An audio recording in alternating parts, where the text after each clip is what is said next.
Hello students, welcome to Shanti Kunj online classes.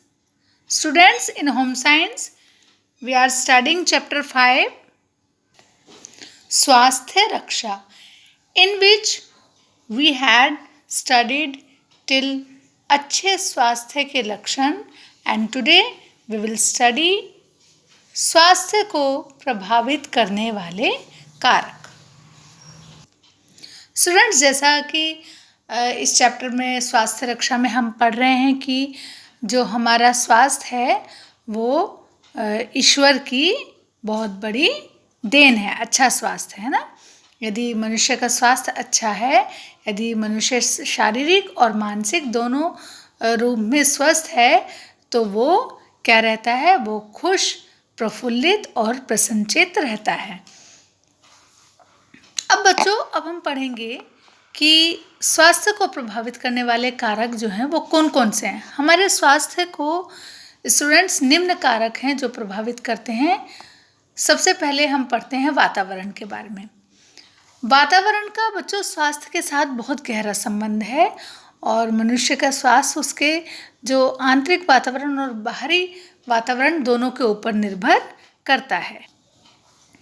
आंतरिक वातावरण उसके शरीर की मानसिक और भौतिक क्रियाओं पर निर्भर करता है, जबकि जो बच्चों आंतरिक और बाह्य वातावरण है उसमें आपस में समन्वय होना स्वास्थ्य के लिए बहुत ही ज़रूरी है। अब बच्चों बाह्य वातावरण के प्रकार के बारे में पढ़ेंगे।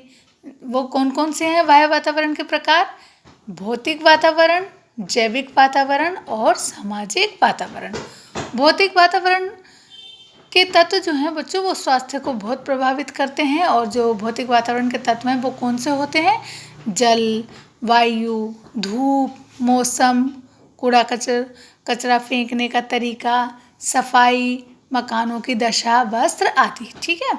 और बच्चों भौतिक वातावरण जितना साफ सुथरा होगा मनुष्य का स्वास्थ्य उतना ही अच्छा रहेगा। वायु प्रदूषण, जल प्रदूषण, शोर, ये सब जो हैं मानव के स्वास्थ्य पर बहुत ही बुरा प्रभाव डालते हैं। दूसरा है बच्चों जैविक वातावरण।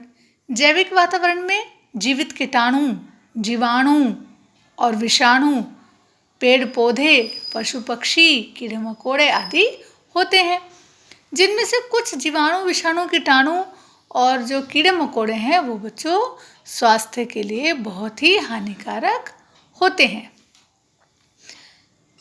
तीसरा है सामाजिक वातावरण। समाज के लोग, खान पान, धार्मिक रीति रिवाज, रहने के तौर तरीके, आर्थिक स्थिति और परिवार के सदस्यों की संख्या, विश्वास, अंधविश्वास, है ना, आदि जो हैं मनुष्य के शारीरिक, मानसिक और सामाजिक स्वास्थ्य को क्या करते हैं? प्रभावित करते हैं। स्वास्थ्य को प्रभावित करने वाला दूसरा कारक है बच्चों आनुवंशिकता का प्रभाव। प्रत्येक जीव बच्चों आप सभी को मालूम है अपने से मिलते जुलते लक्षणों वाली संतान को जन्म देता है और जो आनुवंशिकता द्वारा माता पिता के बहुत से गुण अवगुण भी संतान को प्राप्त होते हैं, है ना, जिसे कहते हैं ना जेनेटिक। कि यदि आप देखिए कि जो गुण हमारे माता पिता के अंदर होते हैं, जो लक्षण हमारे माता पिता के अंदर होते हैं, कहीं ना कहीं कुछ लक्षण वो हमारे भीतर भी पाए जाते हैं, है ना। यदि संतान को अपने माता पिता से वंशानुगत उत्तम स्वास्थ्य प्राप्त हुआ हो तो शरीर सबल, सुगठित, सुदृढ़ व निरोगी होता है। जैसे कि आपने देखा, मान लीजिए किसी को डायबिटीज़ है ना, किसी को मधुमेह रोग है, तो डॉक्टर लोग सबसे पहले यदि आप फर्स्ट टाइम गए हैं, आपकी डायबिटीज़ की जो वो हुई है, चेक हुआ है, आपका जांच हुई है, तो डॉक्टर आपसे ये पूछेंगे कि आपकी फैमिली में आपकी मम्मी को या आपके डैडी को क्या डायबिटीज़ रहा है। तो उनका पूछने का मतलब यही होता है बच्चों कि कुछ बीमारियां हमें जेनेटिक रूप से मिलती हैं, है ना, जो हमें अपने माता पिता से मिलती हैं। मान लीजिए अगर फादर जो है हाई ब्लड प्रेशर के पेशेंट हैं तो हो सकता है मे बी आगे उनके पुत्र या पुत्री को भी भविष्य में आगे चल के ये शिकायत हो सकती है ना। फिर तीसरा है बच्चों, रहन सहन के विभिन्न तरीके। किसी भी व्यक्ति का स्वास्थ्य उसके रहन सहन के तरीकों से सीधा प्रभावित होता है। इसके अंतर्गत जो व्यक्तिगत स्वच्छता, आदतें, व्यवहार आदि जो है वो स्वास्थ्य को प्रभावित करने वाले कारक होते हैं। फिर है बच्चों आर्थिक स्थिति।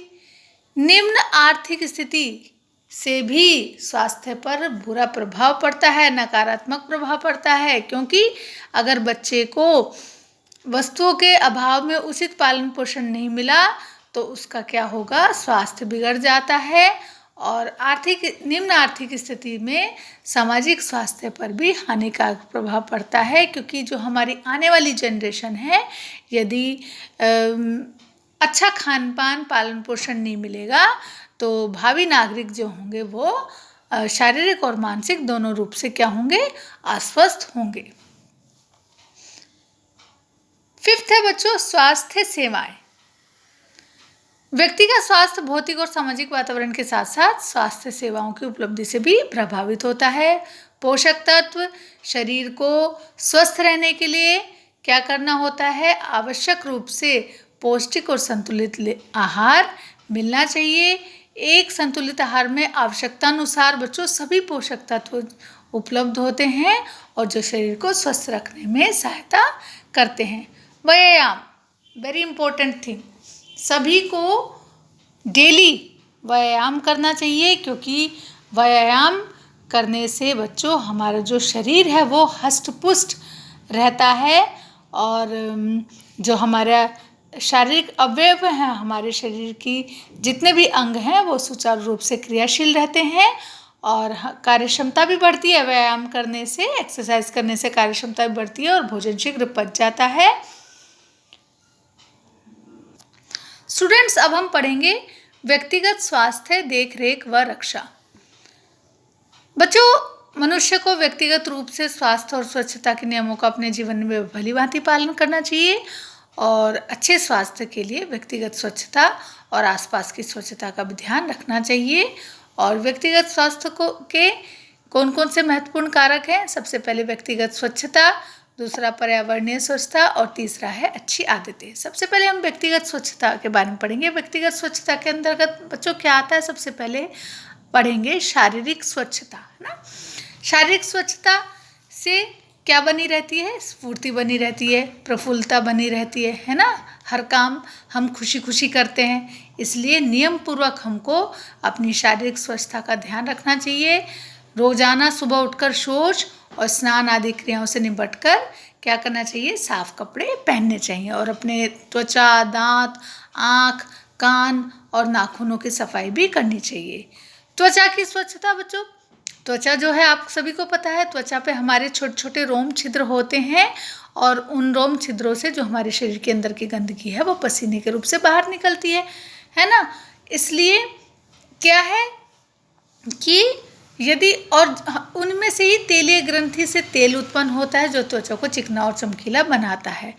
यदि बच्चों हम डेली स्नान नहीं करेंगे तो हमारी त्वचा पर मैल की परत जम जाएगी और उस मैल की परत जमने से क्या होगा, जो हमारे रोम छिद्र हैं वो बंद हो जाएंगे और क्या होगा, जो अंदर की गंदगी है वो बाहर नहीं निकल पाएगी और गंदी त्वचा पर जीवाणु बैठ जाएंगे और त्वचा संबंधी रोग हो जाएंगे।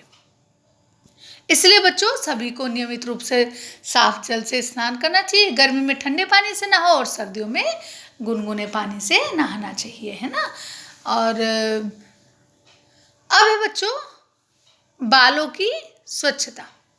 बाल जो है बच्चों हमारे शरीर का महत्वपूर्ण अंग है, जिनकी स्वच्छता भी महत्वपूर्ण है और इसलिए क्या करना चाहिए, हमें बालों की अच्छी प्रकार से देखभाल करनी चाहिए। छोटे बालों को प्रतिदिन और लंबे बालों को सप्ताह में 2 बार अवश्य धोना चाहिए। बालों में तेल भी लगाना चाहिए और बालों को अच्छे प्रकार के शैम्पू या रीठे आदि से साफ करना चाहिए और बालों में जुएं इत्यादि नहीं होनी चाहिए। नियमित रूप से बालों को धोने व तेल डालने से ना तो बाल गिरते हैं, ना जुएं होती हैं और ना ही बालों में रूसी होती है, डैंड्रफ होती है ना। और बच्चों बालों को सदैव कंघी करके रखना चाहिए। इससे क्या होगा, बाल ना तो उलझते हैं और ना ही टूटते हैं। और बालों को स्वस्थ और चमकीला बनाए रखने के लिए भी हमें संतुलित आहार जरूर लेना चाहिए। स्टूडेंट्स, आज हम इतना ही पढ़ेंगे और सभी बच्चे घर से जितना हमने आज पढ़ा है उसको अच्छे से पढ़ेंगे। तो चलिए बच्चों, नेक्स्ट क्लास में फिर मिलते हैं। तब तक के लिए take care and good bye.